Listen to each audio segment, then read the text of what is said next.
Hi, and welcome to episode 12 of the Minisodes of Founder Diaries. On today's episode, we are talking about delegation. And I had hinted earlier that I wanted to talk about my specific journey with delegating, especially the big things, because it can be scary. So I just want to talk about what my experience has been with it specifically. So, as someone who likes to overwork, no, scratch that, we're rephrasing it, tends to overwork, and I like to control things. I was only keen on delegation in theory, I think, not actually in practice. I had a difficult time with actually sitting down and trying to give tasks to specific people, especially things that I felt like were really important. So practically, I was resistant. When I first started the business, I was doing everything. I was procurement, DMs, talking to customers, website designer, financier, everything. I was doing everything. And at the time I was living abroad and it just was not practical, certain elements of it. I used to respond to all the DMs, but given that I was 7 hours behind, this was affecting the delivery of service to customers. Because if you message me at like 9 a.m. in Kenya, I'm asleep because it's like 2 a.m. there. So the first thing that I started doing is I used to wake up at like 1 or 2 a.m. to start responding to customers. And so I shifted my entire schedule to now be like I'm still in Kenya, like in terms of time. But luckily then it was during the summer, so I didn't really have as much school, so it was doable. And then school resumed. So I was in uni at this time. So school resumed and it was just not practical. Like I'm having to step out of class to take customer calls, to handle things. So I ended up hiring a friend to help me with handling the DMs. I was like, okay, at least this is not practical for me to handle right now. And it gave me a bit of freedom, and now I was able to pick up the night shift. So when I leave school, I can work on DMs now during the day there, but then nighttime in Kenya. When I moved back, I took back the responsibility. And then now on top of that, I also had the work phone. So I was the one who was handling WhatsApp, I was handling calls, I was posting on social media every single day. And now in hindsight, I was spending so much time in the busy work. I feel like I lost a lot of opportunities that I could have taken advantage of in terms of maybe strategy or the bigger picture. And also, having not brought on help earlier enough, I've not been able to gather the experience of drafting the SOPs and procedures of how different things are done, and had the experience of having employees act this out, see how is it being done, where do we need to tweak. The longer I waited, the less experience I now have with doing that. But it's not regret per se, it's just kind of looking back and seeing what I could have done better. And with time, I was forced to now hand over the company phone, hand over the social media as well, because I was realizing it was kind of getting in my way almost. In as much as it's my superpower, and I'm still trying to see how to kind of balance between the two things, I'm trying to see where I can bring in my insights and my superpower with that without the heavy load that kind of comes with, shooting and editing and posting every single day. Now, the next area that I had to delegate was an operations manager. And I didn't even actually know the phrase initially when I was in the moment. So let's go back to 2023.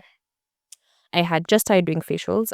Sage then, which was then known as Skin by Kanye, had just started. I was doing everything myself. I was the one doing the facials. I was the one cleaning the room, ordering supplies, all of those things. And then I'm still running Beauty Square on the other hand. So I'm still doing procurement. I'm doing inventory. I'm managing employees. So in the morning when I'm coming in to maybe set up, I'm fighting with someone about why have you come to work late, or people are submitting leave day requests to me, like such small tasks that were occupying so much mental space that honestly they shouldn't have. And then I got pregnant. And it was like, okay, this is now more of a necessity and not so much of a it would be nice to have. So I was doing a facial on a client actually, and I was telling her about, I'm feeling so overwhelmed. And the only time I would actually get to catch up on different tasks throughout the day is like when my clients are getting their facials done. So there'll be points where maybe a mask needs to sit for 10 minutes, or they have to sit under an LED light for 10 minutes. And that's when I'm catching up with, okay, a supplier said a shipment is here, let me send payment, organize for a rider. I have to do pricing of these products because once they land, I have to make sure we're not selling at a loss. If it's a new product, then I have to make sure we have pricing for it, add it into the system. And I was just feeling like my life was so chaotic. By the time I'd get home at night, I still had to sit down and continue to do more work. And if you know anything about aesthetics, it's a manual job. So your body actually physically gets really tired. And so she was telling me, it sounds like you need an operations manager. In my head, I thought I needed a PA, and what I'd actually been doing all along. Remember that folder in your notes that I asked you to create where you keep a list of tasks that you know someone else could do? You're not sure who it is right now, but you'll figure it out. And so I had that list, and I thought what I was hiring was a PA. But she told me, actually, no, what you need is an operations manager. And so we put out the job ad and we did lots of interviews, met some interesting candidates, and I made my first hire for an ops manager. And she then took on quite a bit of the admin tasks. And because I had really actually waited until the last possible minute, I think we onboarded her when I was maybe 8 months. Was I 8 months? I was almost at the end. And so I actually was not able to do a proper induction process. And I kind of had to leave her to things very quickly because I think I had my son maybe 6 or 7 weeks after she actually joined the company. So she was, inducted by fire. And that kind of went okay. And then now we eventually hired somebody else who we have now. And it's been quite the journey.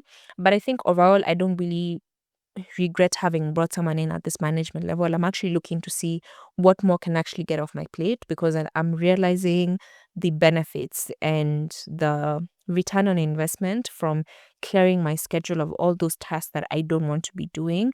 But then also you realize you are doing a disservice to your business because you're not technically the most qualified person to do that job. The person who is in the job now has had experience doing operations at similar companies to mine, bigger companies at mine. Experience I don't have. I only have experience running a business like this in this business. So I don't have that context. And there's a lot of structure and resources and networks that he's brought into the business that I never would have been able to. So if I would have kept clinging onto that position and that role, all these benefits that we're benefiting from, we never would have been able to get. It's also good to just get another head of shoulders that's kind of in charge of things in the business, and it helps you get more insights on things. So I'd highly, highly recommend that whatever is on your plate and you know you need to delegate, please delegate. And the previous episode to this actually was on crafting your JD. I'm sure once you have crafted that, you'll see what are the things that you do currently that are no longer in that JD and who do you then need to delegate it to and start the process. As long as the business can afford it, please go ahead and do it because you want to free up your time as much as you possibly can. I hope you have enjoyed this episode. This was the Minisodes of Founder Diaries. Catch you on the next one. Bye.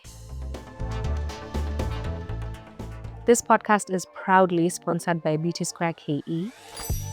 Beauty Square was my first full-blown business and the brand that pulled me into entrepreneurship and shaped so much of what I share here. In many ways, this podcast is an ode to that journey, the lessons, the growth, and the courage to start before everything was figured out. At Beauty Square, we're passionate about helping everyone become a skin expert, offering authentic products from TikTok favorites to proven solutions for acne, dark spots, and more, with a team ready to guide you through all the right choices. Visit us at our CBD or Lavington branches for expert treatments like facials, waxing, body scrubs, and massages from our sister brand Sage. Find us on Instagram, Facebook, and TikTok at beautysquare.ke and at Sage Skin spelled SAGESKNN. And thank you for tuning in.